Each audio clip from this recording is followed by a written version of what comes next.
Snow fell over Manhattan like thin silver threads that refused to settle. From the penthouse windows, the city glittered beneath the Hale family's Christmas Eve gala, strings of lights, glasses clinking, conversations in low, elegant tones.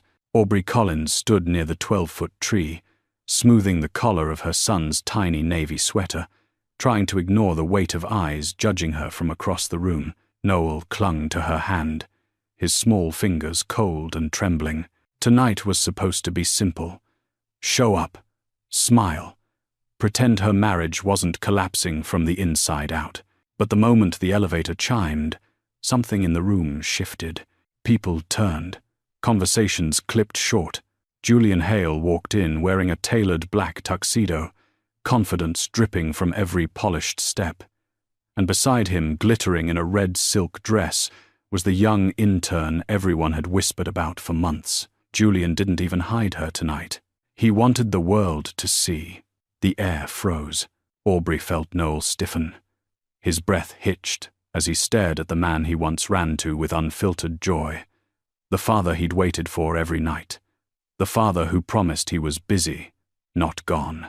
Julian smiled like nothing was wrong, like his family wasn't standing there unraveling because of him. He opened his arms as if expecting Noel to run to him. Instead, Noel's little face hardened with a pain too old for 5 years. He turned away. He buried himself against Aubrey's coat, shoulders shaking, refusing even to look at his father. A gasp rippled across the room. Champagne flutes paused mid-air. At the far end of the staircase, Richard Hale, Julian's father, the man who rarely spoke more than a polite nod to Aubrey, stood frozen, eyes sweeping between the child, the intern, and his son's smug expression. Something ancient and heavy moved behind his stare. Julian's smile faltered. "Noel," he said sharply, "come here. Now. Hamstove. Has wise." But Noel clung tighter to his mother, whispering, "I don't want him, Mommy." The room held its breath. And that was the moment Richard Hale stepped forward, his voice steady enough to cut the music entirely, and changed the entire course of the night. Before she ever became a Hale, before Manhattan penthouses and holiday galas, Aubrey Collins belonged to a quieter world, one of second-hand coats, bus rides that rattled through Queens, and a small public library that smelled faintly of old paper and children's crayons. She never cared about glitter or power. She cared about keeping the lights on, keeping her anxiety under control, and keeping her little brother out of trouble long enough to survive adulthood. That was her life. Ordinary, barely holding together, but honest. Aubrey had grown up learning not to expect rescue from anyone. Her mother died when she was 9. Her father disappeared 2 years later, leaving only debts and an eviction notice taped to their door. She learned to outrun fear by working, babysitting, stacking books, later taking the job at the Queen's Public Library as a circulation assistant. She loved the children who came to her desk with sticky hands and curious eyes, kids who wanted stories, the same way she once did. Even when money was thin, Aubrey carried herself with a gentleness that made people pause. But gentleness doesn't protect you from the world, especially not from someone like Julian Hale. The night she met him, she was shelving returned books while sipping a lukewarm Starbucks latte she couldn't really afford. A man in a charcoal coat and expensive shoes approached the counter, asking for a printer code. He didn't look like he belonged there. Everything about him screamed Park Avenue. Aubrey assumed he was lost, but Julian wasn't lost. He was hunting. He struck up a conversation so effortlessly it felt scripted. He told her she had a librarian's smile, whatever that meant. He asked her about her favorite books, pretended to care, and laughed at all the right moments. She didn't know yet that Julian mirrored whoever he wanted to control. She only knew she hadn't felt seen like that in years. So when he showed up the next week, then the next Aubrey let herself believe in luck. In romance, in a life that could be softer than the one she'd always known. But luck came with shadows. Julian learned quickly about her heart surgery at 26. The debt she was still paying off. the brother she tried to save from addiction. He played the role of rescuer so convincingly that she didn't notice how easily she was being shaped into someone dependent, someone grateful. It felt like love. But only later would she recognize how control can disguise itself as care. When Julian proposed, Richard Hale didn't attend the engagement dinner. Aubrey thought it was because he disliked small gatherings. In reality, he didn't believe a woman from Queens should carry the Hale name.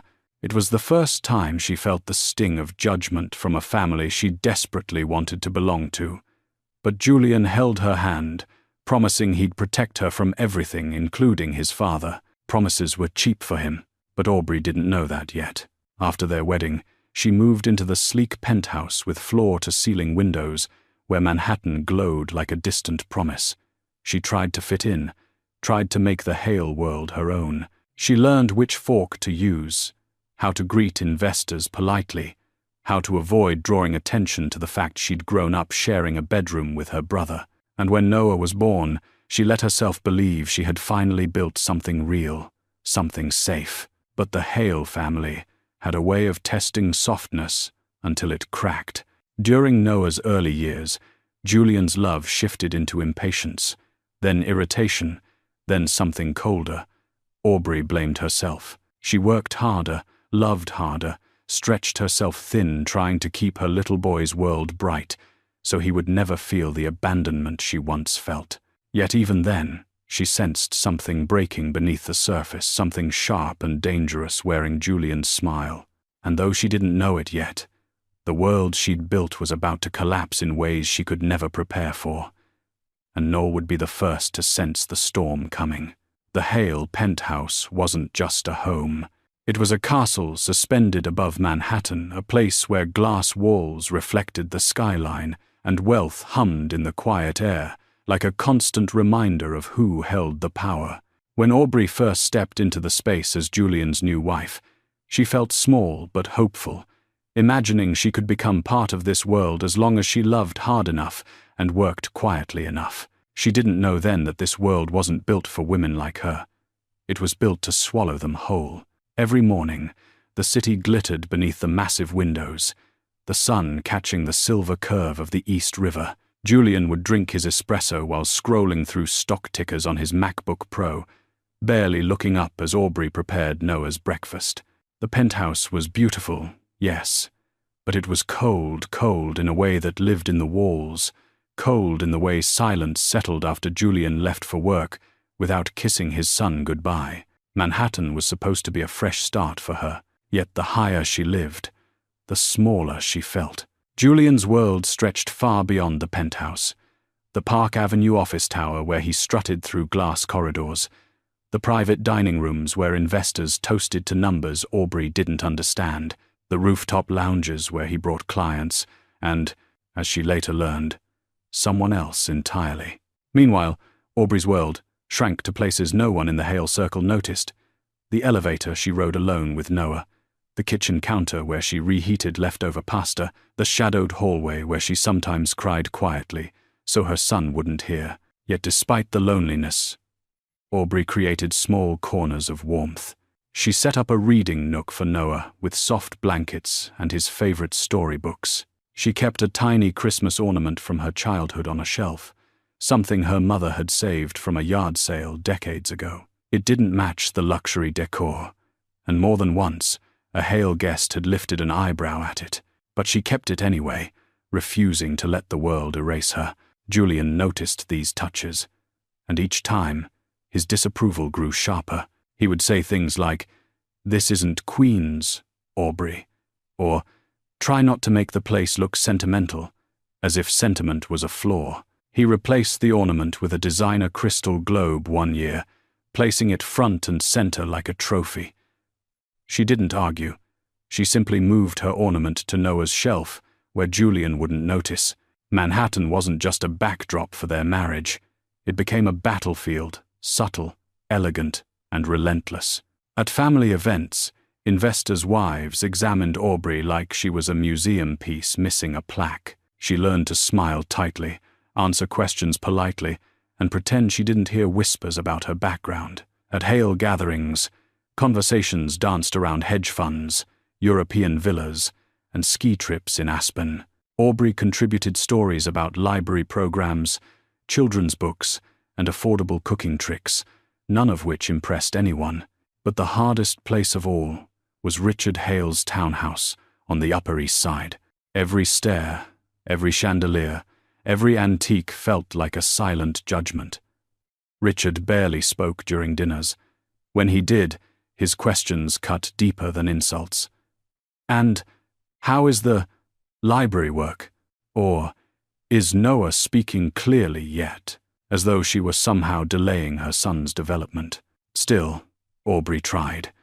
She dressed neatly. She practiced her posture. She taught Noah to say, "Thank you," and "Good evening," just the way the Hales liked. But no matter how hard she tried, something in this world remained unwelcoming, like a door that shut just as she reached it. What she didn't know was that this world was already cracking beneath Julian's feet, and she was about to be blamed for the fractures she didn't cause. By the time Christmas approached, the penthouse felt less like a home and more like a stage, one where the lights were too bright, the audience was unforgiving, and the script was rigged against her. And behind those glass walls, something dark was preparing to break loose, and Aubrey was standing in its path. Julian Hale wasn't always the storm that tore Aubrey's life apart. When she first met him, he felt like a shelter-warm voice, confident stride, a man who seemed to know exactly where he was going. But the truth was simpler and much darker. Julian never moved toward anything. He moved away from expectations, from accountability, from a father who measured success in empires and looked at his son like a half-finished project. In the Hale world, Julian was the prince who never earned his crown. He grew up in private academies, drifting through elite circles with a charisma that fooled everyone except those who mattered. Richard Hale, his father, saw it clearly. Charm without depth, ambition without backbone. Yet, instead of guiding him, Richard withdrew, choosing business over fatherhood. Julian learned early that love, if it existed, was conditional, so he made himself untouchable. By the time he met Aubrey, he had perfected the art of wearing masks. To outsiders, Julian was a rising financial star, polished, articulate, magnetic. But inside the penthouse walls, that polish chipped away. He grew restless when things weren't effortless. He hated vulnerability, especially Aubrey's quiet resilience, which reminded him of everything he lacked. When Noah was born, Julian tried for a month, maybe 2. Then the nights became too loud, the responsibility too heavy, the mess too real. He slipped back into old habits, late nights, long business trips, lies disguised as exhaustion. But the most dangerous part wasn't the cheating or the disappearing, it was the simmering resentment he developed toward the 2 people who loved him most. Julian couldn't stand that Aubrey had made a home without needing his approval. He hated that Noah clung to her, not him. In his twisted view, love became a competition he kept losing. As financial pressure mounted from his reckless trading, Julian began searching for someone easier to impress, a woman who didn't see through him. That's when he found the intern, a young woman dazzled by his charm and intimidated by his title. With her, he could rewrite his failures. With her, he felt powerful again. But power was never enough. Behind the scenes, Julian started preparing a future where Aubrey no longer existed. He met with lawyers to discuss a postnup. He suggested, then insisted, that Aubrey see a psychiatrist, planting notes about her unstable mood in case he needed documentation. He even told a few trusted colleagues that she struggled with postpartum episodes. Despite Noah being nearly 5, every move was calculated, every gesture rehearsed. Still, the biggest shift came the night he returned from a supposed work trip, smelling of perfume and whiskey. Aubrey confronted him gently, just a question, not even an accusation, and Julian realized something crucial. Aubrey wasn't afraid of the truth, and that terrified him. Fear was the only currency he understood, so he escalated, slamming doors, twisting words, planting doubts, whispering to Noah. Mummy gets confused sometimes, as if conditioning his own child to see her as fragile. Then came the lie that crossed a line even he once thought sacred. He staged a medical crisis, fake scans, a fake diagnosis, a fake timeline. Claiming early-stage lymphoma, he told Aubrey he needed her to sign temporary power of attorney papers just until treatment stabilized. She signed without hesitation. She loved him enough to trust, and he loved her too little to care. From that moment, Julian stopped pretending. He didn't want a wife. He wanted immunity. By Christmas, he had crafted the perfect story. A struggling wife, a failing marriage, a son better off with him, and a lover waiting in the wings. All he needed was the right stage, and the Hail Christmas Eve gala was the stage he chose. What he didn't know was that while he prepared his grand betrayal, someone else in the family had begun to watch him closely. The Hail Christmas Eve gala was supposed to be elegant, controlled, the kind of night that appeared in society columns with words like flawless and distinguished. Richard Hale hosted it every year, inviting business partners, political allies, and old friends who appreciated his reputation for excellence. But this year, a different energy pulsed through the penthouse, uneasy, electric, as if everyone sensed a story unfolding beneath the surface. Aubrey felt it too. She tried to ignore it while adjusting Noel's collar, smoothing his hair, whispering that everything was fine even though she could barely steady her own hands. Julian had left the penthouse early that morning with no explanation, telling her only to look presentable for the event. The words stung. They always did. By the time guests arrived, the rooms glowed with polished silver trays, the scent of evergreen garlands, and soft jazz floating from a grand piano. Aubrey moved through the crowd like a ghost, polite smiles, quiet greetings, her heart beating too loud beneath her dress. She avoided mirrors. She didn't want to see the nervousness etched on her face. Yet people noticed anyway. Is she all right? She looks thinner. Julian said she's been overwhelmed. She heard fragments of whispered concerns disguised as sympathy. They were seeds Julian had been planting for months, and tonight they sprouted effortlessly. When the elevator chimed, everything stopped. Julian stepped out, hand in hand with the young intern, a woman whose confidence sparkled brighter than her sequined red dress. Their arrival wasn't an accident. It was a performance. Julian didn't look at Aubrey. He didn't look at his son. He surveyed the room like a man unveiling a masterpiece. People gasped. A few covered their mouths. Others watched with a hunger for scandal that made Aubrey nauseous. She gathered Noel closer, feeling his little fingers curl into her dress. "Mommy, why is Daddy with her?" Aubrey couldn't answer. Julian approached the center of the room where Richard stood with several executives. He raised his glass as if proposing a toast. "I have an announcement," he said, loud enough for the music to dim. Aubrey's chest tightened. Richard's brow lifted a warning, but Julian ignored it. "For months," Julian continued, "our family has navigated challenges, emotional strain, instability." He turned deliberately toward Aubrey, his voice dripping with rehearsed concern. "My wife hasn't been well." Whispers erupted. Aubrey felt the world tilt. Instability. Not well. This was his setup, his narrative, his trap. She shook her head silently, eyes burning, but Julian smiled sympathetically at the crowd like a martyr. "I didn't want to discuss this publicly," he lied, "but for Noel's future and my responsibilities to the company, I can't hide the truth any longer." Aubrey's breath shattered. He was doing it. He was painting her as unfit, right here, in front of the people who could influence custody, reputation, everything. The intern placed a soft hand on Julian's arm, playing her part. Julian exhaled dramatically. "Tonight, I'm asking for your understanding as I take necessary steps to protect my son." The room blurred. Aubrey felt herself fading. Then, Noah's voice pierced the silence. "Stop lying, Daddy." Every head turned. Julian froze mid-sentence. Noel stepped forward, small but shaking with truth. "Mummy's not sick. You are. You pushed her at the hotel. You scared her." A collective gasp rippled through the room. Julian's mask cracked, and before he could speak, before he could salvage the moment, a deeper voice cut the air cleanly in half. "Julian," Richard said, stepping forward, "that's enough."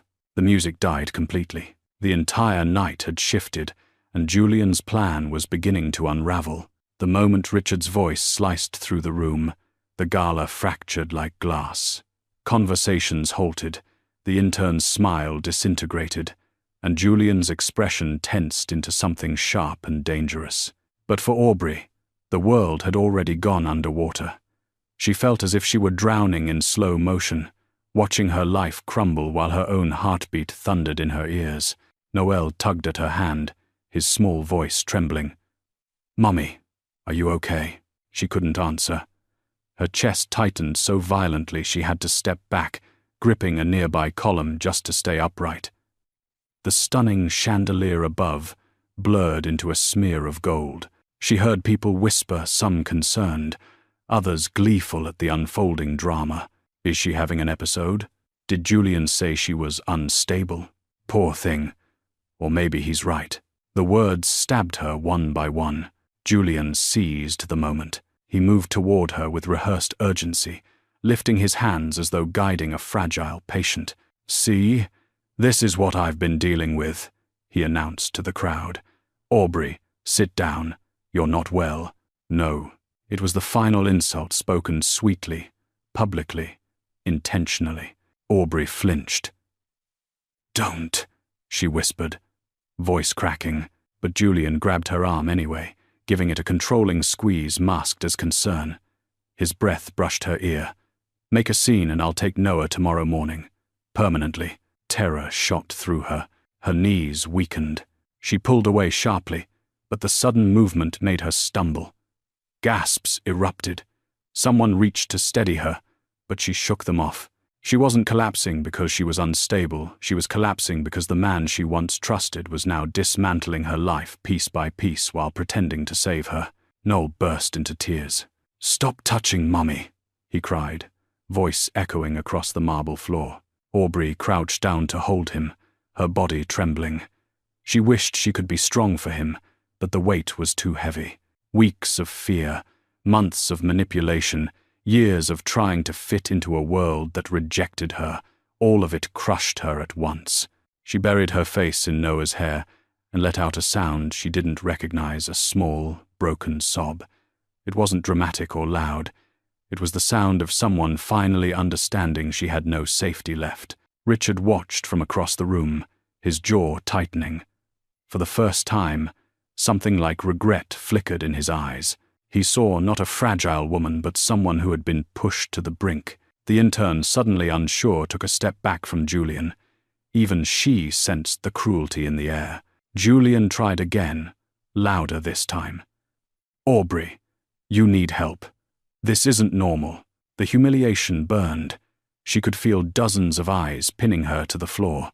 Aubrey gathered Noah into her arms, whispering, "Mummy's okay. Mummy's here." Though she barely believed it herself. She stood, wobbling but determined. She turned to leave the room, to escape the suffocating judgment. But Julian blocked her path. "You're not walking out of here like this," he said quietly. "People need to understand what you're battling." Her voice broke. "Please, move." He didn't. She pressed a trembling hand to her chest as the panic rose tight, suffocating, familiar.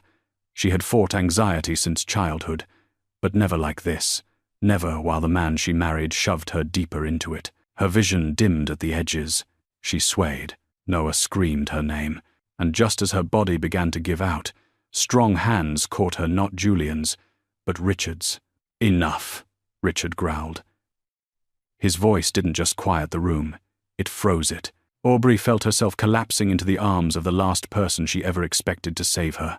Richard steadied her, turning cold eyes toward his son. "You've done more damage tonight than you can possibly understand, Ma." And in that moment, Aubrey realized something she never imagined. She wasn't the only one who had finally seen Julian clearly. Something was shifting, something big.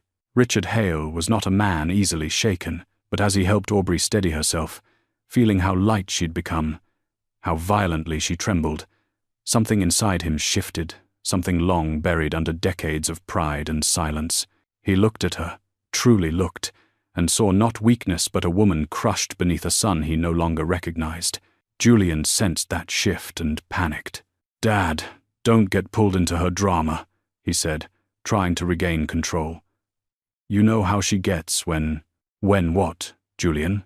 Richard's voice echoed through the stunned room. "Finish the sentence." Julian swallowed, the mask slipping. "She's unwell. I've documented everything. I've spoken to doctors. I've tried to get her help, but she refuses." Aubrey's breath caught. This was the narrative he had been building, and hearing it spoken so calmly, so confidently, made the entire room lean toward believing him, until another voice broke in. "Is that why you kept visiting Dr. Feldman alone?" Charlotte Hale, Julian's younger sister, stepped forward, arms crossed, eyes blazing. "Funny how every appointment you made was scheduled when Aubrey was home with Noah." Julian stiffened. "Charlotte, stay out of this." But she didn't. She had been quietly watching her brother unravel for months. "And funny," she continued, "how you asked his office for a letter stating she had episodes without ever bringing her to a single session." Gasps. Aubrey's knees weakened again, but Charlotte wasn't finished. She held up her phone, unlocking it with a swipe. "Dad, you need to see this. All of you do." Richard took the phone, his face unreadable as he pressed play. Audio filled the room, Julian's voice, clear and unmistakable. "Just sign it, Aubrey." The doctors said early-stage lymphoma. "I don't have time to argue." Aubrey's voice, frightened. "Julian, what are you talking about? What doctor? You said you were fine. You never listen. I'm trying to protect our family. Just sign the power of attorney. It's temporary." The recording continued, every lie, every manipulation, every calculated push. Richard's hand tightened around the phone. The room was dead silent. Julian lunged forward. "That recording is taken out of context." She knew nothing," Richard snapped. "But I knew something was wrong. I hired a private investigator months ago. And do you know what he found?" Julian froze. Richard looked at his son with a bitterness that came from years of disappointment. Not a sick wife, not a fragile mother, but a dishonest man hiding a financial disaster. Whispers erupted. Executives stared. The intern stepped back in fear. Aubrey's heart pounded. She didn't know Richard had investigated anything. She didn't know he'd been quietly gathering truths while she silently fell apart. Richard handed Charlotte's phone to Mr. Whitford, the family attorney, who had been lingering near the back. "Whitford, tell them." The attorney cleared his throat. Julian liquidated restricted assets without authorization. He forged signatures, and he attempted to transfer funds to an offshore account last month. Aubrey gasped. Charlotte's jaw clenched. The guests held their breath, but the final blow was yet to come. Richard walked toward Aubrey, stopping just inches from her, his voice quieter but trembling with conviction. "I also reviewed your late wife's trust," Charlotte whispered to him, prompting him to continue. Richard nodded. "Yes, what Julian never told you, Aubrey, is that my wife, his mother, left a personal provision, a separate trust, hidden in the estate file. It doesn't go to Julian." Julian stumbled backward. "Dad, no. It goes to you," Richard finished. "To the woman she hoped her son would one day deserve." Aubrey covered her mouth, stunned. "She saw the goodness in you before any of us did," Richard said. "And tonight, I finally understand why." Julian's face drained of color.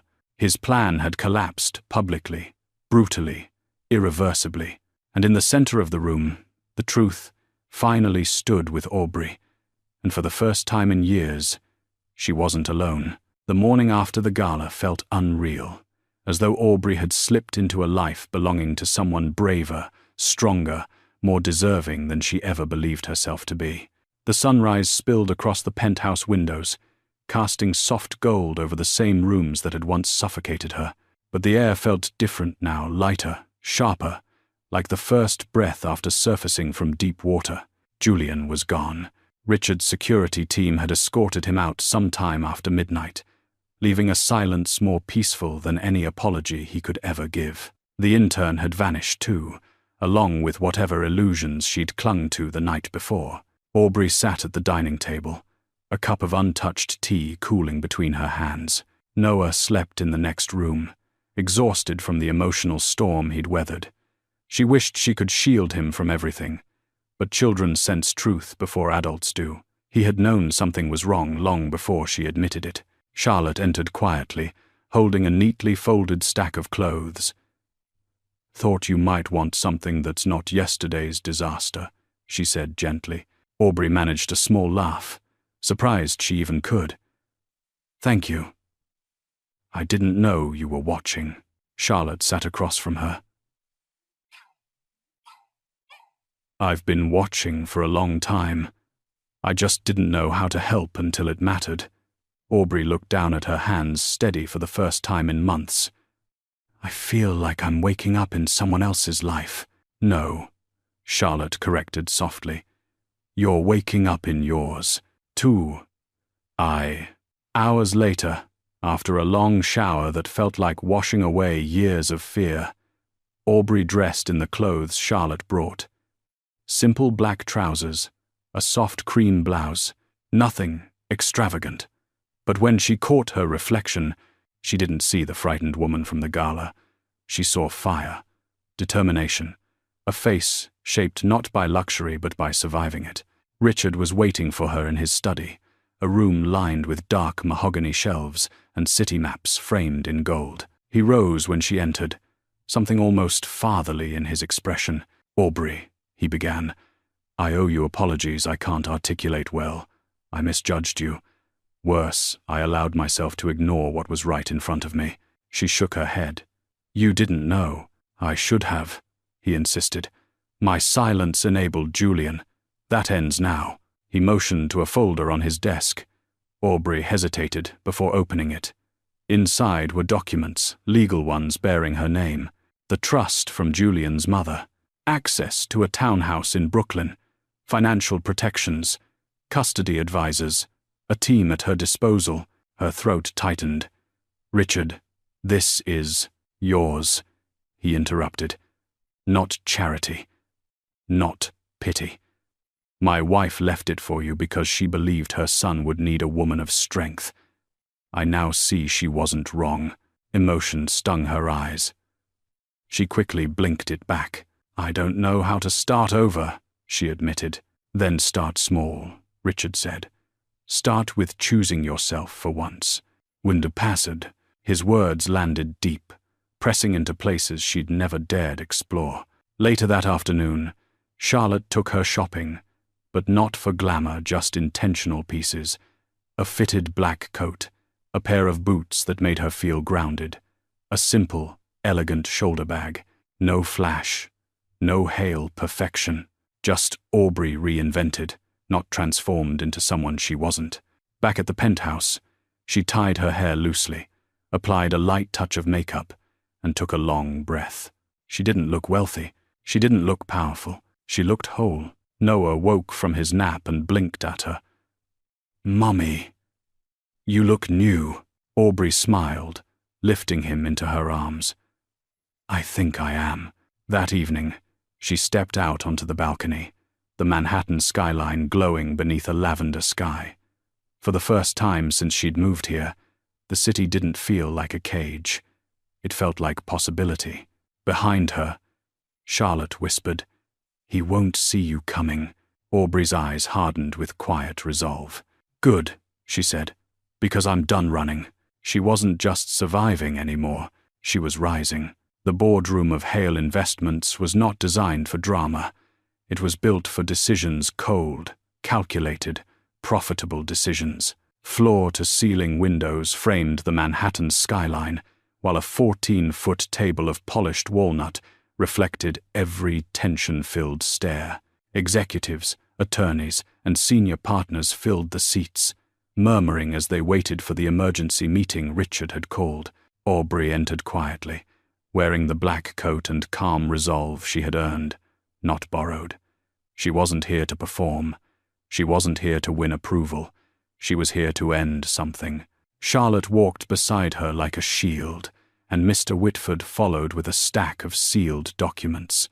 Rumors had already spread about the gala, but no one expected her to walk into the heart of Hale Power. When Julian arrived, the air shifted. He barged into the room, jaw clenched, suit wrinkled as if he'd slept in it. His confidence was gone. Fury trembled under his skin. "You don't belong in here," he spat at Aubrey. "This is a company meeting." Richard's voice cut through him. "She has more right to be here today than you do." Julian laughed, but it cracked in the middle. "Really? You brought your emotional disaster of a daughter-in-law to humiliate me again? Dad, this is insane. She doesn't even understand our business." Aubrey didn't flinch. "No. But I understand lies." Executives shifted. Someone closed a laptop like they knew a storm was coming. Julian leaned forward. "Aubrey, this isn't your world." She met his glare without blinking. "It wasn't. You made sure of that. But now I'm here because of your choices, not mine." Einthelf. Richard stood at the head of the table, commanding silence. "Julian Hale, before this board, I'm presenting evidence gathered over the last 6 months. Evidence of unauthorized transfers, forged signatures, misappropriated funds, and the deliberate framing of your wife to protect yourself." Julian's face drained. "You set me up." "You set yourself up," Richard answered. "I simply uncovered it." Mr. Whitford opened a folder and slid copies across the table. Executives leaned in, brows furrowing, whispers rising. All the offshore transactions, the falsified accounting, the fake medical paperwork used to coerce Aubrey into signing over authority. But the blow that hit hardest came from Charlotte. She projected a video on the large screen, footage from a resort hallway.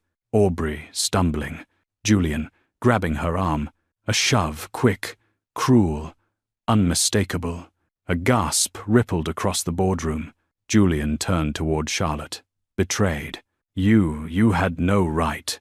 You had no right to hurt her," Charlotte snapped. "Or to drag our nephew into your lies."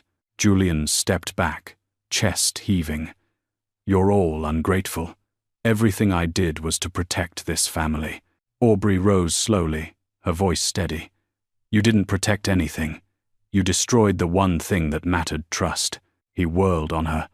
"You think you've won. You think anyone will believe you. Look at you. You can't survive without me." It was meant to break her. Instead, it ignited something fierce. "I survived before you," she said softly, "and I will survive long after you. The difference now is, I'm not afraid." The room held its breath. Richard turned to the board. "Effective immediately, Julian Hale is suspended, pending full investigation. Control of his shares will transfer to the trustee named in the secondary estate file." Julian scoffed. "And who is that? Charlotte?" Richard shook his head. "No." He looked at Aubrey. "It's her." Einquote. The room erupted. Julian's voice cracked with disbelief. "You gave her my inheritance, my position, my company?" "No," Richard corrected. "Your mother did. I merely honored her wishes." Aubrey stood frozen, stunned, breath unsteady. She never wanted power. But now it wasn't about power. It was about freedom. Security approached. Julian backed away, voice splintering into a desperate cry. "This isn't over. You can't erase me. I'm your son." "Those." "Rees." Richard faced him with a sorrow older than the company itself. "I know. And that's the tragedy."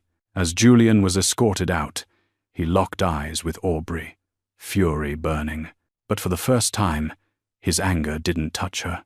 She exhaled, long and steady, as the room watched. She had walked into the boardroom as Julian's shadow. She walked out as her own sunrise. Winter settled over Brooklyn with a softer hand than the sharp winds of Manhattan. Snow lined the narrow streets outside the townhouse. Richard had transferred to Aubrey weeks earlier, a place with creaky floors and warm light, nothing like the sterile perfection of the penthouse. Here, her laughter didn't echo against cold marble. It simply lived. Noah sat on the rug, building a tiny city out of wooden blocks. Occasionally he looked up at her, as if checking she was still there, still steady, still his. Every time she smiled back, he relaxed a little more. Healing wasn't a moment, it was 100 small reassurances. Aubrey folded laundry by the window, soaking in a type of peace she'd forgotten existed. She wasn't naive, she knew the last few months had left scars, but scars meant survival, and survival meant she had made it through something meant to break her. Her phone buzzed. A message from Charlotte. He's officially removed. The board voted this morning. You did it, Aubrey. She hadn't done it alone, she thought. Charlotte, Richard, Mr. Whitford, even the attorney who brought the final documents, they had each played a role. But she had done the hardest part. She hadn't given up on herself. A soft knock sounded at the door. She opened it to find Richard Hale standing on the steps, snow dusting his coat shoulders. He looked older under the winter light, but warmer, somehow less steel, more human. I hope I'm not disturbing, he said. You're not, she replied, truly meaning it. Richard stepped inside, glancing at Noah, who beamed and ran into his arms. The sight never failed to soften Aubrey's heart. This version of Richard, the version willing to reach, to make up for lost time, was one she never expected to meet. I brought something, he said, handing her an envelope. She hesitated before opening it. Inside was a handwritten letter, the elegant script, unmistakably that of Richard's late wife, Lillian Hale. A letter addressed to the woman my son will one day marry. Aubrey's breath caught. She read slowly, letting each line settle. Lillian's hope that Julian would find someone gentle but strong, someone whose love was not rooted in fear or wealth but kindness, someone who could give what she herself had wished she'd given Richard, more of warmth. Tears blurred the edges of the words. She somehow knew you, Richard said quietly, before any of us did. Aubrey pressed the letter to her chest, not because of the inheritance or the trust or the newfound stability, but because someone, somewhere, had believed in her long before she believed in herself. Richard's voice softened. You built a home here, not out of money, out of dignity. And I want you to know, I'm proud of the woman my grandson looks up to. She didn't expect the warmth that bloomed in her chest. Once, she'd wanted Richard's approval only because it would make Julian kinder. Now she realized she valued it because it came from a man who had learned to see her clearly. As they spoke, Noah climbed into her lap, resting his head against her. She kissed his hair and whispered, We're okay now. He nodded sleepily, trusting her completely. Later that night, after Richard left, Aubrey stepped onto the small balcony overlooking the snowy street. The cold air filled her lungs, crisp and honest. Manhattan glittered in the distance, no longer a cage but a horizon. Her phone buzzed again. This time, Nathan Pierce, the financial consultant who had helped reorganize the trust at Richard's request. A quiet man, widowed, steady in ways Julian never was, checking if you and Noah need anything. No pressure, just here if needed. Aubrey smiled, not because she needed saving, but because the world finally felt full of people who saw her as human, not fragile. She typed back, We're okay, but thank you, truly.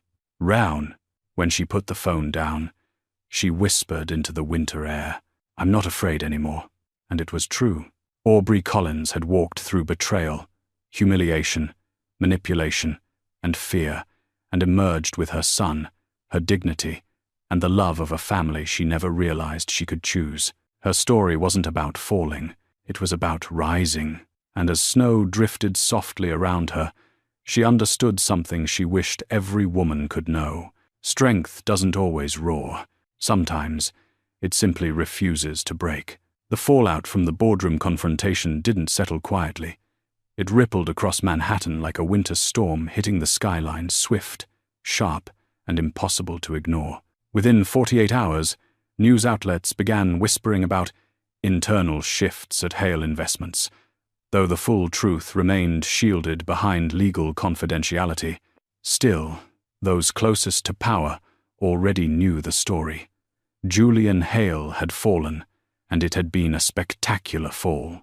Aubrey watched the chaos from a distance, no longer pulled into the noise. She spent the first week after the meeting focusing on Noah morning pancakes, afternoon library trips, small routines meant to rebuild his sense of safety. He clung to her more tightly than usual, as though the world had proven itself too unpredictable to trust. One evening, while she folded his laundry and tucked his toys into their new bins, Noah looked up and asked, "Mummy, Daddy's not coming back, right?"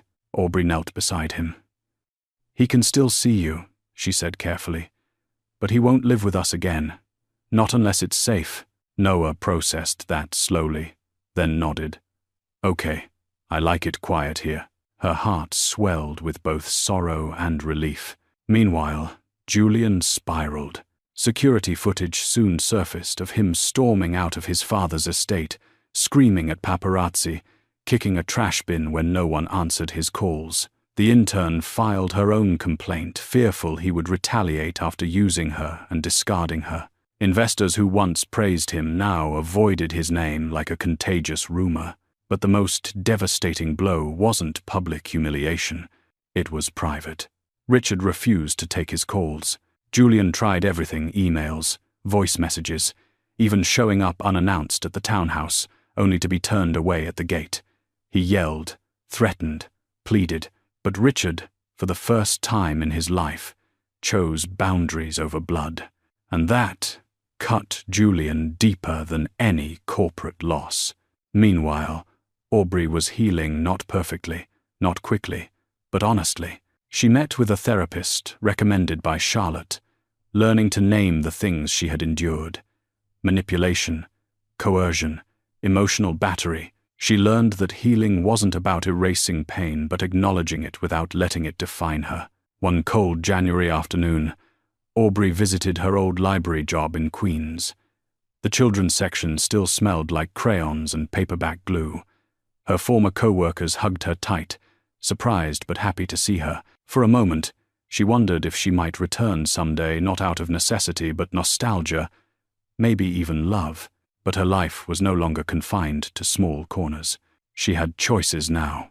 The townhouse in Brooklyn slowly became a home. She painted the kitchen walls pale blue with Charlotte's help, bought mismatched mugs that made her smile, and let Noah choose glow-in-the-dark stars for his bedroom ceiling. Every decision, however small, felt like reclaiming a life she'd once thought she didn't deserve. Still, the biggest shift came 2 weeks after the board meeting. Richard invited her to dinner, not formal, not business, just dinner. When she arrived, he was standing by the stove, awkwardly stirring pasta sauce, like a man who had only recently rediscovered the kitchen. "I don't expect your forgiveness," he said once they sat down. "I just hope, in time, you might allow me to be a part of your life." And Noah's. Aubrey looked at him, the man who had once intimidated her, who had doubted her, who had unknowingly allowed her suffering. Now he simply looked tired, human, trying. "You already are," she said softly. He swallowed hard, the emotion visible. The conversation drifted into stories, memories of Lillian, reflections on fatherhood, admissions of regrets too old to mend. For the first time, they spoke not as victim and patriarch, not as outcast and gatekeeper, but as two people learning to rebuild something broken. By the end of the evening, Aubrey realized something profound. Family isn't inherited, it's chosen, and sometimes healed. As she walked home through lightly falling snow, Noah's mittened hand in hers, She breathed deeply. The cold air no longer stung. It awakened. Her world was shifting again. Not collapsing this time, but opening. And for the first time in years, the future didn't scare her.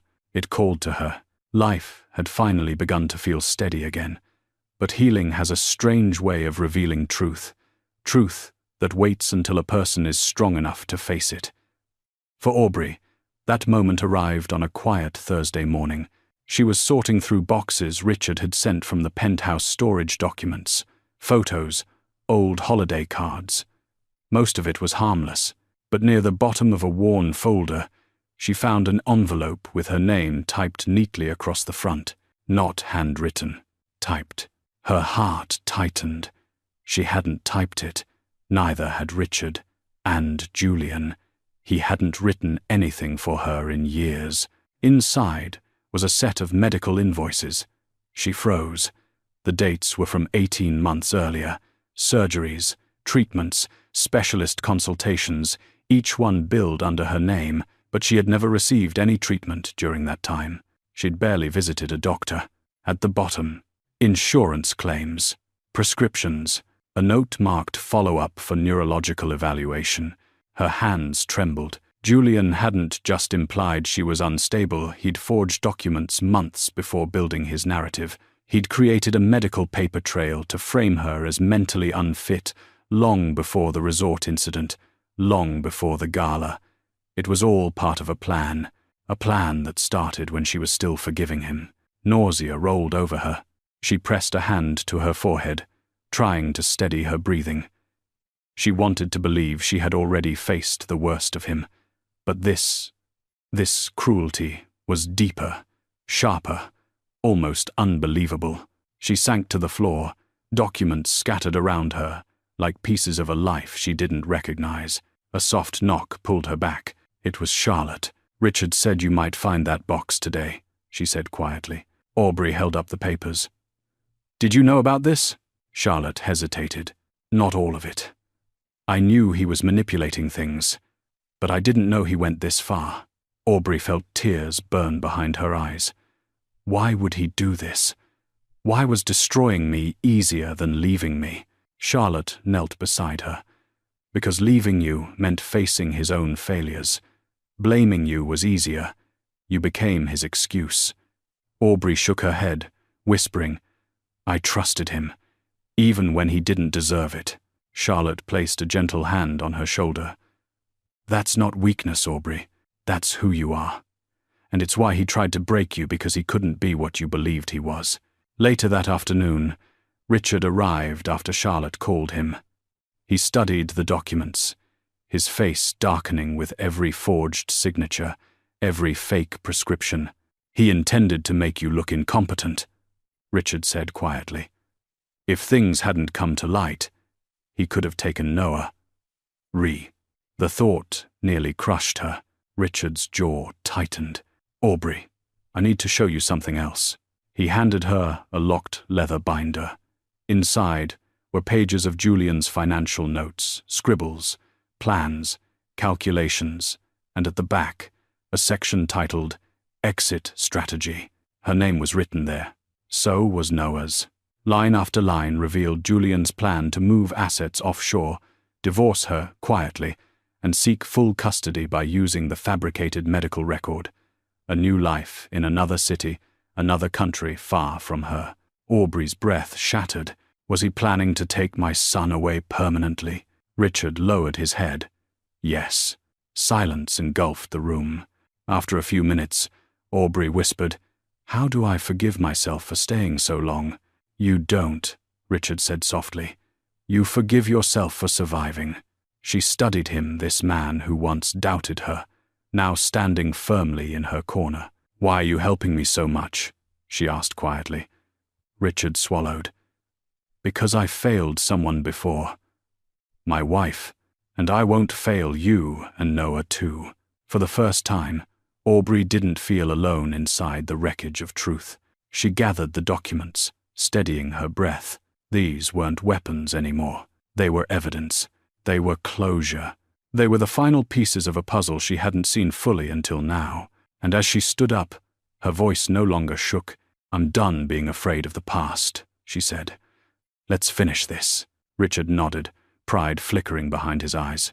The storm wasn't over, but for the first time, Aubrey wasn't trapped inside it. She was walking through it, and emerging stronger than he ever expected. The following week unfolded with an eerie calm, the kind that settles after a storm but before the world decides what comes next. Aubrey moved through each day, deliberately slow mornings with Noah, quiet evenings organizing legal papers, small walks through Brooklyn to remind herself she still belonged to the living. But beneath that calm, something powerful was forming, like a tide gathering strength just before rising. Richard noticed it too.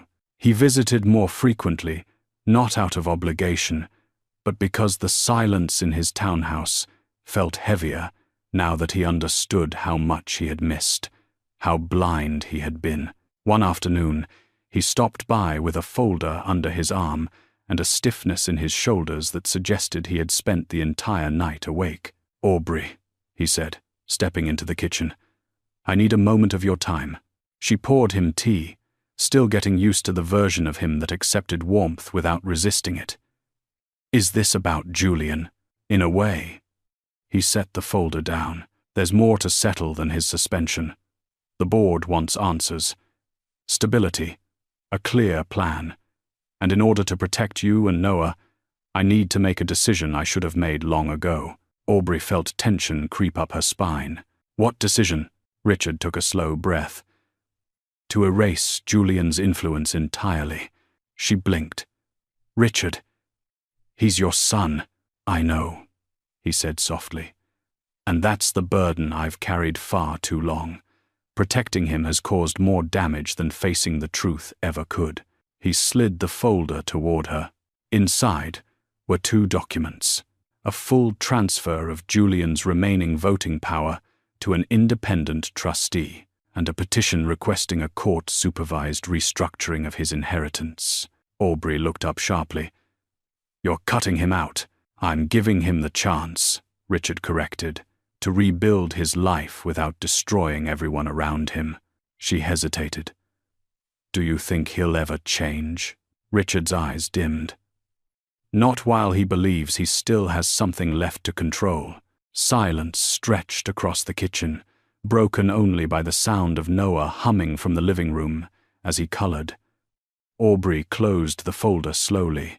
She understood what Richard was asking, not in words, but in responsibility. She would become part of the stabilizing force guiding the future of the Hale legacy. For Noah's sake. "I don't want revenge," she said finally. "I just want peace." "This," Richard replied gently, tapping the folder, "is the closest thing we can give you." She nodded, though her heartbeat trembled. That evening, she sat alone on the small balcony. Snow gathered on the railing, and warm light spilled from Noah's room where he'd fallen asleep reading his picture book. The city was quiet tonight.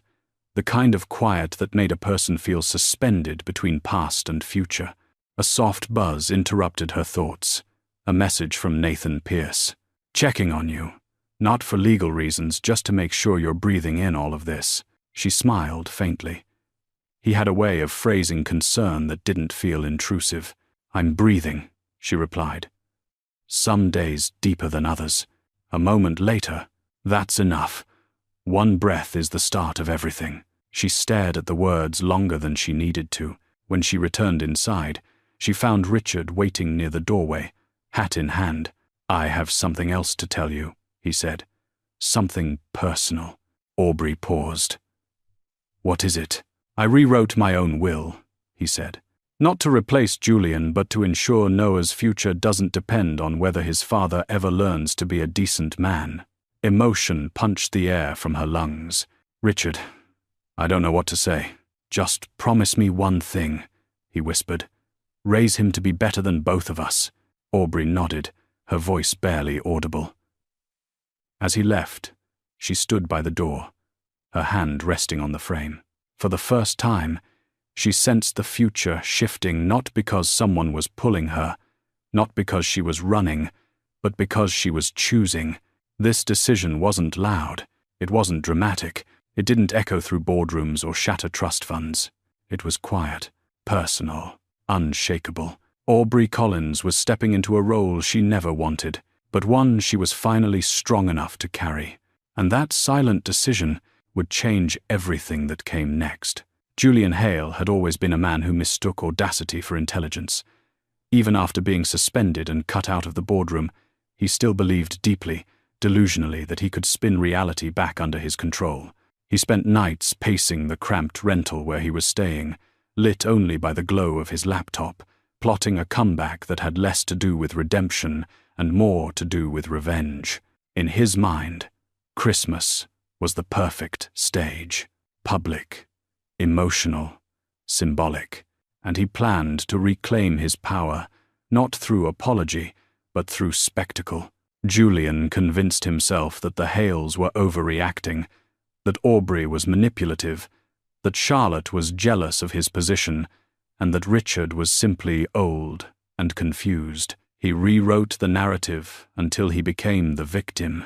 It was the only way he could bear his reflection. By mid-December, he began reaching out to old allies, investors who once admired him, a few socialites easily swayed by charm, even a tabloid journalist who owed him a favor. He leaked half-truths about false accusations, family betrayal, and a wife with emotional instability. He practiced lines in the mirror, rehearsing concern, regret, even manufactured tears. But the most disturbing part wasn't his strategy. It was his certainty that Noah still loved him more than Aubrey. "He's a kid," he muttered one night, pouring whiskey into a chipped glass. Kids forgive, kids forget. He believed that if he could get Noah to run into his arms publicly, Richard would cave, the board would reconsider, and Aubrey would crumble under the pressure. He would be seen as the misunderstood father trying to rebuild his family. The optics would be perfect, the sympathy automatic.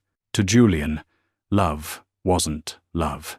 It was leverage. He decided his grand gesture would happen at the Hale family's annual Christmas fundraiser at the River Terrace Ballroom, a tradition that went back 3 decades.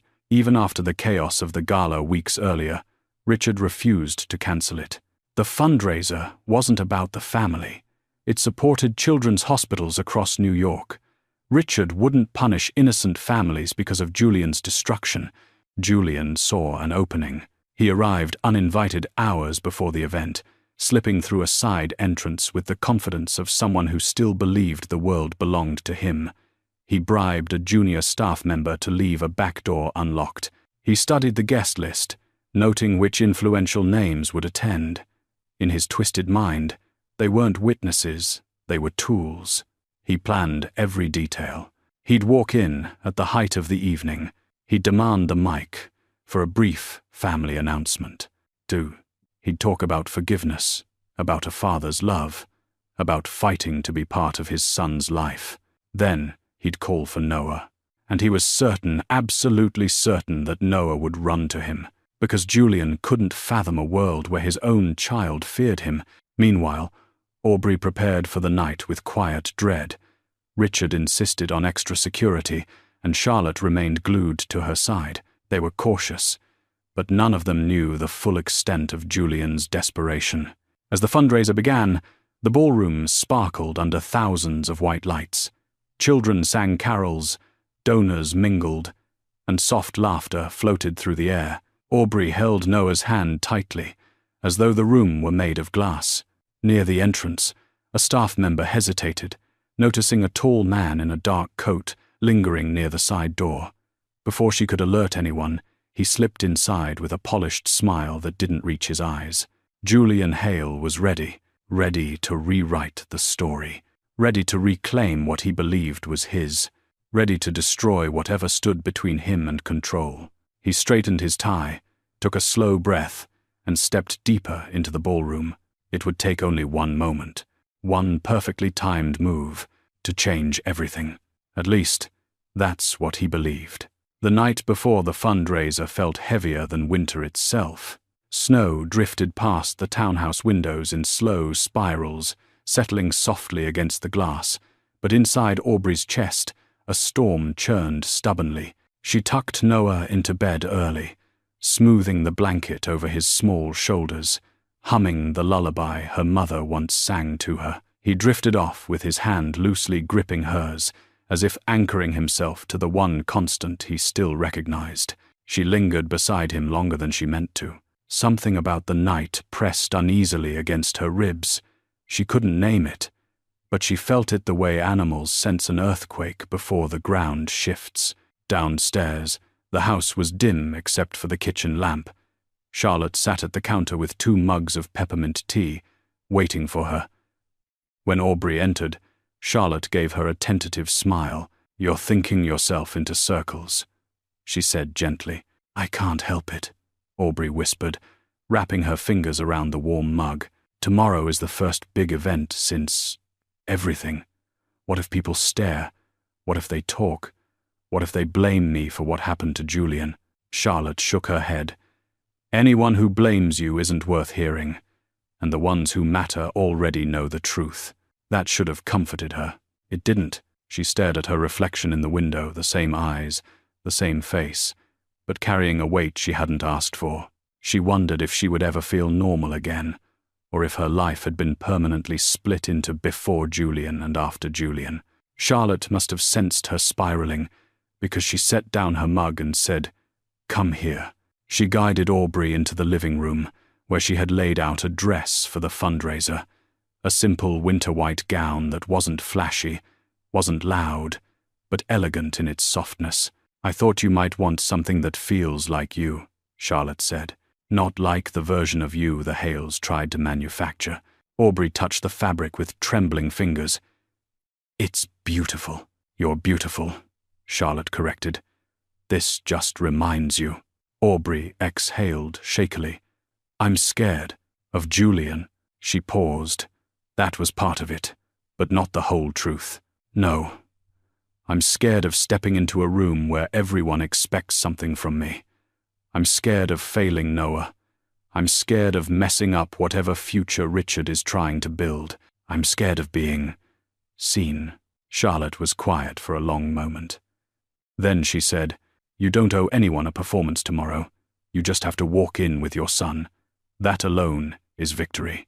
Aubrey nodded, but her chest still felt tight. Later that night, after Charlotte went home, Aubrey sat alone in Noah's room in the armchair near his bed. She curled her knees against her chest and rested her forehead on them. The house was silent except for the soft whir of the heater. Her mind drifted to Julian, his voice, his manipulations, the forged documents, the betrayal layered so deeply she was still peeling it apart.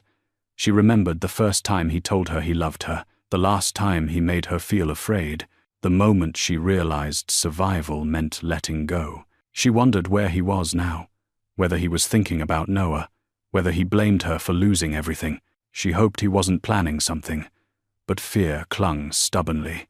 A soft vibration buzzed from her phone, a message from Nathan Pierce. "Just wanted to wish you a quiet night before tomorrow, and to remind you storms don't last." She stared at the message, unexpectedly touched. Nathan had been steady through everything, not stepping in, not overstepping, just present. Something about his words loosened the knot in her chest. "Thank you," she typed back, trying to believe that. "You don't have to believe it," he replied. "Just rest. The world can wait." Over. Aubrey set the phone down and breathed. Deep. Slow. For the first time that night, the air didn't hurt. She kissed Noah's forehead and whispered, "Tomorrow will be okay." But even as she said it, she felt that same uneasy pull, the sense that something in the dark was shifting toward them, and she had no idea that Julian, miles away, was wide awake, rehearsing his plan, and preparing to turn Christmas into the stage of his final, desperate grasp for control. The River Terrace ballroom shimmered under 1,000 white lights, the Hudson River glinting just beyond the glass walls. Guests moved in clusters, executives in tailored tuxedos, donors in elegant gowns, children bundled in festive scarves for the holiday performances. A string quartet filled the room with quiet magic. It should have been a peaceful night, a celebration of hope. Instead, a subtle unease threaded the air like a whispered warning. Aubrey arrived holding Noah's hand, her winter-white dress simple yet stunning beneath the soft glow. She felt eyes on her, some curious, some sympathetic, others hesitant, as if uncertain how close they should stand to a woman whose life had exploded so publicly. But she held her head high, reminding herself with every breath, "You survived him. You survived everything." Charlotte walked at her side like a silent guardian. Richard followed a step behind, his presence steady, shielding her from unnecessary attention. "Mommy, can I get a cookie before the singing starts?" Noah asked. Aubrey smiled. "Of course, sweetheart. Just one." As he scampered toward the dessert table, Charlotte whispered, "You're doing so well. Better than you think." "I don't feel brave," Aubrey replied. "That's what makes you brave," Charlotte said. But the uneasy tightness in Aubrey's chest didn't fade. She scanned the room, the entrances, the balcony, the corners where shadows lingered. She told herself it was just nerves, that the trauma of the past months was playing tricks on her. She didn't know Julian had already slipped inside. He stood near the side curtains, face shadowed by the warm lights, wearing a charcoal coat far too casual for the event. But he wasn't here to blend in. He was here for spectacle. His eyes followed Aubrey's every movement, studying the rhythm of her breathing, the tiny shifts in her posture. He wanted to see fear. Then he saw Noah, and his expression twisted into something triumphant, something hungry. "Tonight," he whispered to himself, "everything resets." Across the ballroom, Richard stepped onto the small stage to welcome the donors. Applause filled the room as he thanked them for supporting the Children's Hospital Fund. His speech was calm, measured, dignified, a man trying to rebuild trust after his own family had imploded. As he spoke, Aubrey felt a chill crawl up her spine. She turned and saw him, Julian. Their eyes met across the room, hers widening, his sharpening, and the sound around her muffled into a low hum. Her breath caught as her pulse hammered painfully against her ribs. Charlotte followed her stare and blanched. "Oh God, he's here. Where's Noah?" Aubrey's voice broke. Before Charlotte could answer, Noah's giggle rose from behind the dessert table, innocent, oblivious. Aubrey started toward him, but Julian moved first, weaving through the crowd like a predator slipping through tall grass. He reached Noah just as the child turned, holding a cookie with sprinkles. Noah froze. His smile faded. He stepped back, instinctively seeking distance. "Hey, buddy," Julian whispered with a forced warmth that chilled the air. "Come, give Daddy a hug." "Zo." Noah shook his head, gripping his cookie like a shield. "Mommy said I stay near her." Julian crouched, voice dropping lower, sharper. "Your mother says a lot of things that aren't true." Aubrey's breath tore out of her. "Don't you touch him." Heads snapped toward her as she rushed across the ballroom, pushing through startled guests. Charlotte followed, shouting for security. Julian straightened slowly, like an actor savoring the climax of his scene. "Ladies and gentlemen," he called out suddenly, projecting his voice above the music, "I have something important to say about my family." The quartet fell silent. Conversations died. Cameras lifted. The room pivoted toward him like a spotlight. Richard froze mid-sentence on stage, expression hardening, but Aubrey reached Julian first. She stepped between him and Noah, shielding her son with her entire body. "Don't you dare," she whispered, through shaking breath. "Not tonight." "Okay." Julian leaned in, smiling without warmth. "This is exactly the moment I've been waiting for." But before he could speak another word, a strong hand seized his shoulder. "Richard." His voice thundered loud enough to silence even the river outside. "Julian Hale, step away from them." Julian's smirk wavered. Because this time, the room wasn't confused. This time, every eye saw him clearly, and his plan, his grand Christmas gambit, was already collapsing. For a moment, no one in the ballroom moved. The string lights draped along the ceiling flickered softly, casting a glow over the scene that felt almost theatrical. Julian cornered, Aubrey shielding her son, Richard gripping his disgraced son's shoulder with a force that silenced even the most curious onlookers. "Let go of me," Julian hissed under his breath, twisting as though he could shake off decades of privilege collapsing around him. Richard didn't budge. "I told you not to come near them again," he said, each word a blade. Julian's eyes darted around the room. Dozens of faces stared back. Board members, investors, philanthropists, people whose opinions he had once worshipped. He straightened, plastering on a wounded expression. "It seems," he said loudly, "that my own family won't even allow me to speak to my child." Noah flinched. Aubrey pulled him closer. Gasps and murmurs rose, but not in Julian's favor. There was something different tonight, less confusion, more clarity. People had begun to learn the truth. "Don't twist this," Charlotte snapped, stepping forward. Her heels clicked sharply against the polished floor. "You didn't come here for Noah. You came here for attention." Julian sneered. "Of course you'd take her side." Charlotte's eyes narrowed. "There are no sides left, just consequences. Minors." Aubrey wanted to shrink back, to disappear from the circle forming around them, but something kept her grounded. Noah's trembling hand, the warmth of Richard standing firm beside her, and the quiet recognition that she wasn't the one being judged anymore. Julian lifted his chin. "I have every right to address this room.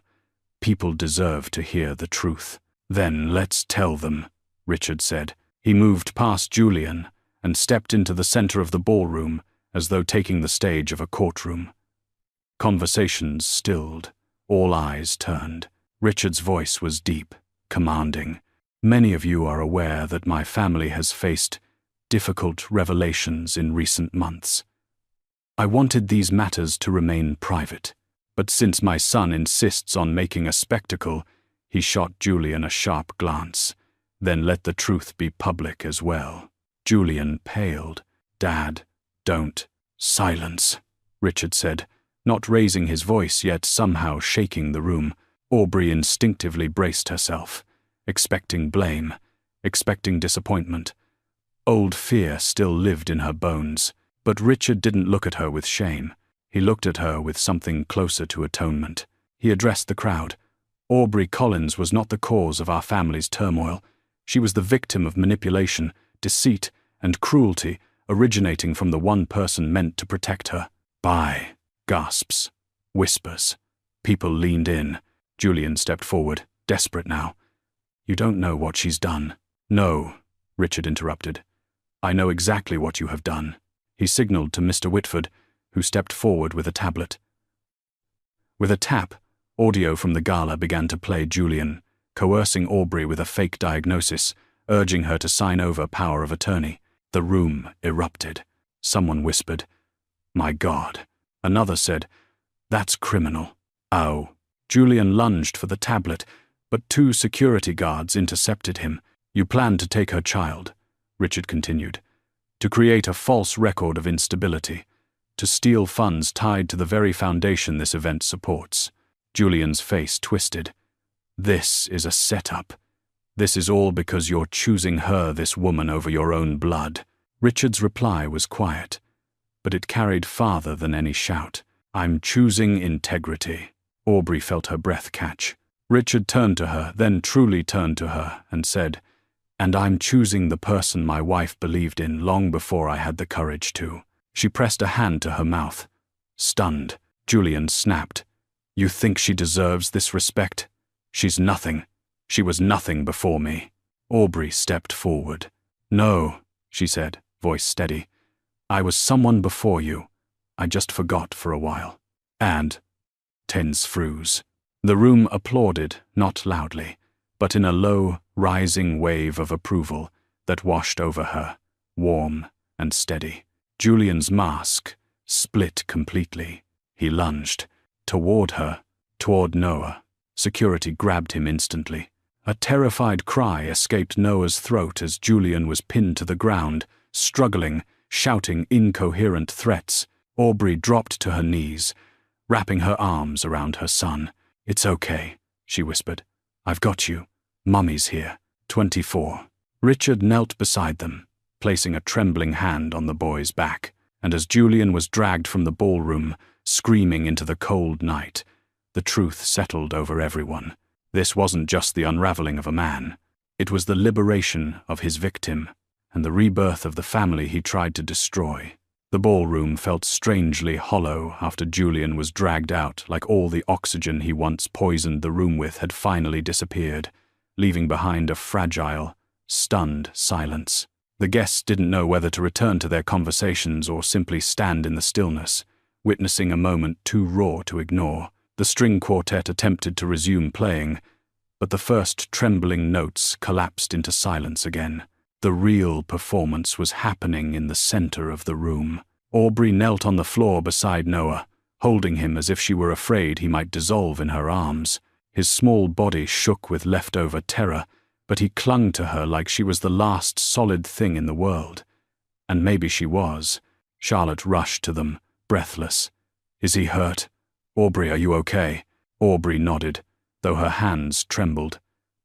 "We're okay. We're okay now." But her eyes lifted and found Richard. He stood a few feet away, shoulders tight, breath unsteady. His usually stern expression had cracked open into something unmistakably human. Grief, regret, and something deeper resolve. Slowly, he approached them. The crowd parted instinctively, creating a quiet path through the aftermath. Richard crouched down beside them, the old stiffness in his knees evident but ignored. He looked first at Noah, then at Aubrey. When he finally spoke, his voice was low but trembled with conviction. "No one," he said, "will ever harm you again. Not while I'm still breathing." Aubrey swallowed hard, emotion burning her throat. "Richard, you don't have to." "I do," he interrupted gently. "For too long, I stood still. I convinced myself that Julian would grow out of his cruelty, that it wasn't my place to interfere in your marriage. But tonight," his voice cracked, "tonight I saw what I should have seen years ago. You weren't trying to tear this family apart. You were the only one trying to hold it together." Aubrey's breath shook. Charlotte touched her father's arm, urging him to continue. Richard reached out, hesitating for a moment, before placing a hand over Aubrey's. "My wife believed in you before she ever met you. She saw goodness where I saw a threat to our name. But she was right, and I was blind." He looked at Noah next, so small, so vulnerable. "This little boy deserves a life free of fear. And you deserve a life free of my son's shadow." Aubrey opened her mouth, but no words came. Tears she'd held back for years pushed forward. Richard took a slow, steady breath. Then he said the words that changed everything. "I've rewritten my estate. Effective immediately. You, Aubrey Collins, are the guardian of the Hale Philanthropic Trust, and Noah is the sole heir to everything I intended for Julian." Gasps spread through the crowd like a soft explosion. Even Charlotte's eyes widened, though she hadn't expected the announcement to be so public, so final. Aubrey stared at him, completely stunned. "Richard, I can't accept that.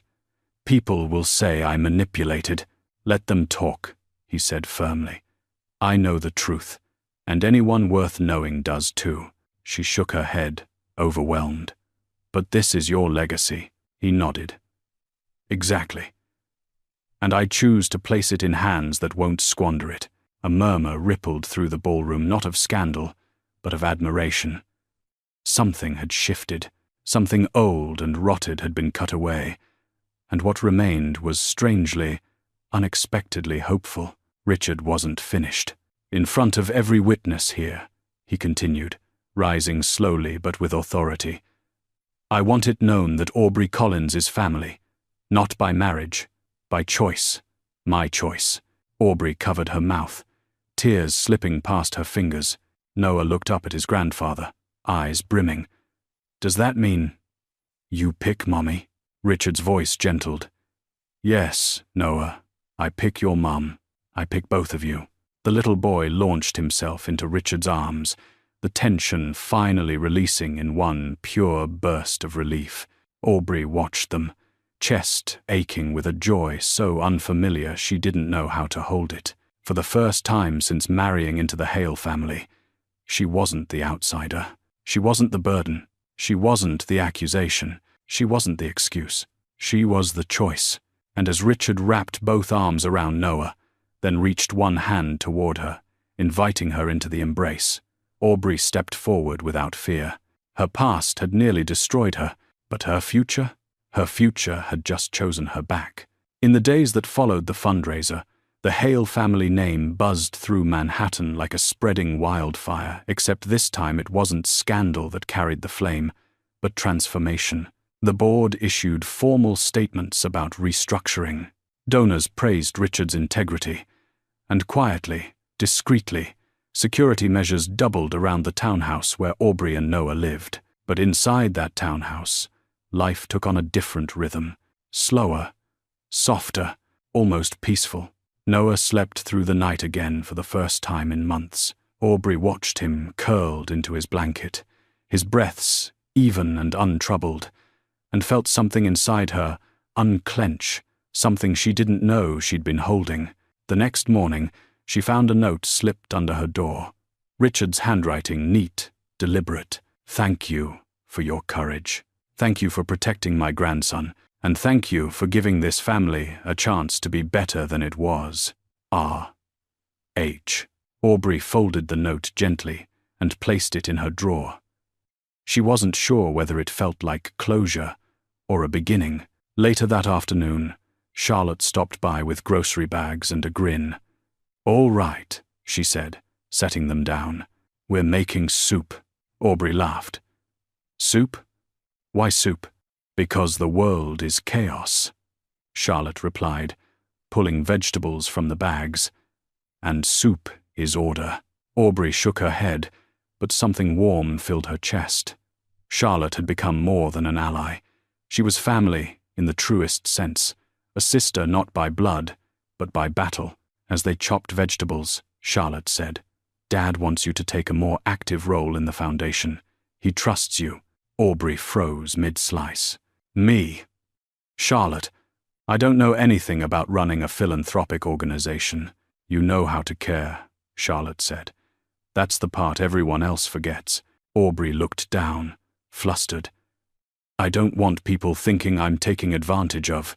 "No one who matters thinks that," Charlotte interrupted gently. "And if they do, they're wrong." It should have been a simple conversation, but those words, "he trusts you," echoed inside her, stirring something she hadn't felt in years. Possibility. That evening, as Noah colored in the living room, Aubrey stepped onto the balcony. Snow was beginning to fall again, soft and quiet. The city lights reflected off each flake, like tiny stars drifting toward Earth. Her phone buzzed. A message from Nathan Pierce. "Saw the news. Proud of you, and relieved you're safe. If you ever want to talk about legal things or not legal things, I'm here." Aubrey felt heat rise to her cheeks, unexpected but not unwelcome. She typed back, "Thank you. Things feel different now. I feel lighter." Nathan responded almost instantly. "You should. You've carried too much for too long." She hesitated, then wrote, "Maybe when things settle, we could get coffee? A real one. Not a crisis coffee." This time, the pause felt intentional. "Then, I'd like that very much." Aubrey smiled, small, private, peaceful. But the world outside her window wasn't entirely peaceful. Across town, Julian's situation worsened.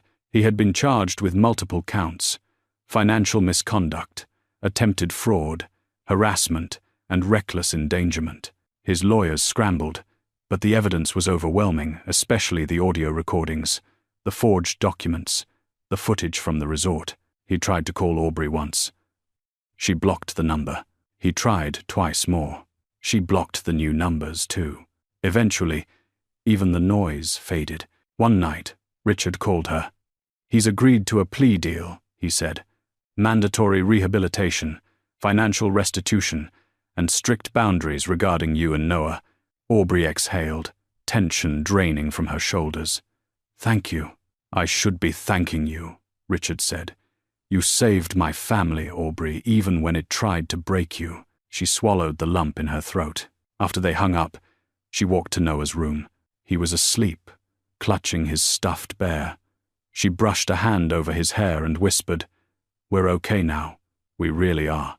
And for the first time in years, maybe in her entire adulthood, she believed it. Not because someone told her she was safe, not because she clung to survival, but because she had built a life where safety wasn't borrowed. It was hers. And as the snow continued falling over Brooklyn, Aubrey Collins stepped quietly into the first true beginning she'd ever been given. 1 year later, snow blanketed Brooklyn with the same soft hush as the winter before, but everything else had changed. The townhouse, once a temporary shelter, had transformed into a real home, filled with warm lights, children's drawings taped to the walls, and the quiet confidence of a life rebuilt from ashes. Aubrey stood in the kitchen, stirring hot cocoa, the scent of cinnamon drifting through the house. Her hair fell loosely over her shoulders, her face softer now, no longer tightened by fear or exhaustion. Healing hadn't been linear, but it had been real. And tonight was proof. "Mummy!" Noah's excited voice echoed down the hall. "He's here," Aubrey smiled. She already knew who he meant. Nathan Pierce stepped into the doorway, brushing snow from his coat. His cheeks were cold, but his eyes were warm in a way she had grown to trust over the past months. They hadn't rushed anything. Coffee turned into conversation, conversation into friendship, and friendship into something deeper, steady, patient. "Hope I'm not too early," he said. "You're right on time," Aubrey replied. Noah zipped across the room, nearly tackling Nathan in a hug. "We made cookies, real ones." "I helped," Nathan laughed. "Then they're definitely the best cookies in New York." Aubrey watched them, a quiet awe blooming in her chest. For so long she had believed her future would always carry Julian's shadow. But here, in her modest kitchen with mismatched mugs, holiday music humming softly, and 2 people she loved, she realized she had stepped into a completely different life. Later that evening, Richard arrived, walking slower these days but with a brightness in his eyes that hadn't been there before. This Christmas, he carried no weight of shame or denial, only gratitude. "Grandpa!" Noah sprinted forward again, nearly lifting him off his feet. Richard held him tight. "You keep getting bigger, young man." "And stronger," Noah added proudly. Richard winked at Aubrey. Just like his mother, they gathered around the tree, small compared to the Hale family's old 15-foot showpiece. But this one had ornaments that meant something. Handmade ones. Imperfect ones. Ones that felt like memory instead of performance. Aubrey handed Richard a mug of cocoa. "Thank you for being here. There's nowhere else I'd rather be," he said. "This is home now," and he meant it. As Noah played with his new toy train, the adults settled into the living room. Nathan sat quietly beside Aubrey, not crowding her, simply present. He had learned her rhythms well when she needed space, when she needed reassurance, and when she needed silence that wasn't empty. "You've built something beautiful," Nathan said softly to her. She glanced around the room, at Noah laughing, at Richard smiling tenderly, at the soft glow of the lights reflecting off the window. "I didn't build it alone," she answered. "No," he agreed. "But you're the reason it's possible." Aubrey felt her throat tighten not with grief, but with gratitude. She thought of where she had been a year ago, broken, humiliated, terrified, and now she was whole. Not perfect, but whole. Nathan cleared his throat, suddenly nervous. I brought you something." He handed her a small box, not fancy, wrapped clumsily in red paper. She opened it slowly. Inside was a silver pendant shaped like a tiny open door. "It's not jewelry," Nathan said quickly. "Well, it is, but it's more like a reminder that you walked through something impossible and came out stronger." Aubrey blinked back tears. "It's beautiful." Richard watched from across the room, smiling knowingly. He leaned back in his chair, murmuring to himself, "Lillian would have loved this." Aubrey squeezed the pendant gently. "This feels like the first Christmas that's actually mine." Nathan reached for her hand, hesitant, giving her every chance to pull away. She didn't. Instead, her fingers intertwined with his, steady and certain. Outside, snow drifted peacefully past the window. Inside, laughter rose, soft and warm, filling the home she had rebuilt from courage and heartbreak and hope. Aubrey looked at her son, at Richard, at Nathan, and understood something she once thought was impossible. She hadn't just survived. She hadn't just escaped. She had rebuilt a life filled with love, respect, safety, and a future free of fear. Her story didn't end with betrayal. It ended with belonging. This Christmas, she wasn't chosen because she needed saving. She was chosen because she deserved it. So that's the end of the story. And if you're still here, reading this far, then something from Aubrey's journey has touched your heart in a very special way. Perhaps you've realized that sometimes life tests us, not to break us, but to show us who's truly on our side. The Stoic said, "The obstacle is the way." And it's true, it was the pain, betrayal, and heartbreak that led Aubrey to freedom, to healthy love, and to the life she deserved. This story reminds us, you are not weak when you walk away from something that hurts you. You are strong when you choose yourself and dare to start over. Marcus Aurelius once wrote, "If it is not right, do not do it. If it is not true, do not say it." That is how Aubrey stands up with truth, with kindness, and with the belief that she is worthy of love. If this story made you think, made you feel like you're not alone, or simply lightened your heart a little, please hit like, share this video with someone who needs a reminder that they're strong enough, and subscribe to our channel to join us on our next journey.